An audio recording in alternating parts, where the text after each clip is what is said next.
I want to bring Chuck Rocha into this. He's advising Bernie Sanders. You know, Chuck, he not only has to start winning, he has to start winning, like, big. Can he do that?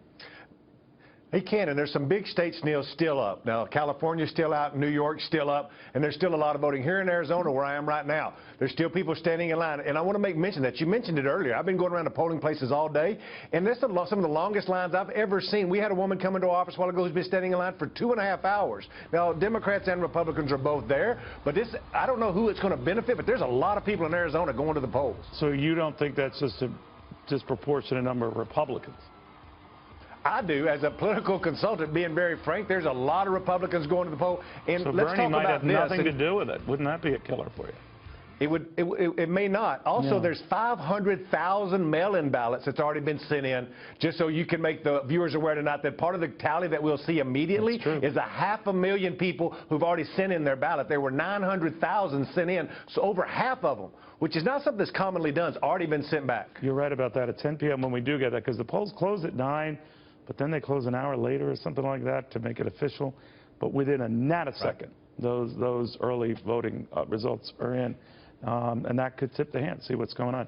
Do any of you think, though, I mean, Chuck and his enthusiasm notwithstanding, that Bernie Sanders has a mathematical way to get there?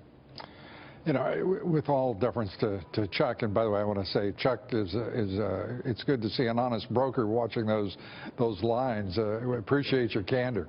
But it's also great to see that kind of enthusiasm. The answer I would have to say is I don't see it. Yeah. You know, I have been wrong about democratic socialists before. Perhaps I have. But, you know, if you think about it, there's no reason for him to get out of the race, to Chuck's point. No. And Hillary couldn't blow. There was always that. And he keeps her in line. You know, he keeps her to preaching the progressive agenda that he thinks is very important for the nominee to espouse. He's pulling her to the left. He raised $44 million last month. He has been a pain, and you know what. But he spends a lot of it, too. Well, he spends a lot. He spent 40 up to 44. But, you know, what's interesting, too, is the craziest thing, and maybe Chuck could speak to this, is that the idea of him going to the convention and flipping the superdelegates.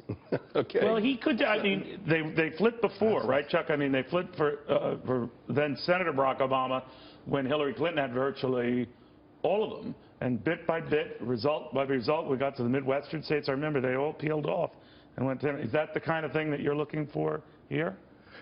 Yeah, there's an enormous amount of superdelegates that are available in these large states like California and New York, and they're elected officials and supernauts and all these people who are super whatever. Yeah. But if you win that state by 60 or 40, and so you're a superdelegate, if you don't want to line up with your own constituents, I think there'll be political pressure there, especially from the base. There was none in New Hampshire. There's none in New Hampshire. Bernie Sanders won by 20 plus points. But you're talking about a really small little group of people. Like, you're just talking about 5 or 6 folks who back then didn't think Bernie Sanders had a shot and who could raise any money, and he'll be gone by now. Yeah, what do you think of that? Yeah, I think he probably should be gone by now. Again, I'm a big fan of yours as well, Chuck, but, you know, the candidate you're supporting there is a socialist, and I just think you're not going to be a socialist or a Democrat. Oh, for sure a socialist. Okay, but I mean, the reality is I don't think he's helping her at this point. I think that she's making mistakes and having to speak publicly in these debate forums with him, and it's not helpful to her at this point. She needs to move to the middle. You know, on edge, which might be good, but it is well, some people, yeah, they said that, look, maybe it's helping to refine her arguments. I just wonder if it's going to wind up getting her more and more in trouble when she actually has to run in the general election. Yeah, I mean, this stuff is going to come back to haunt her. That's all right. Chuck, it is always fun. Thank you very, very much. Good luck tonight, guys.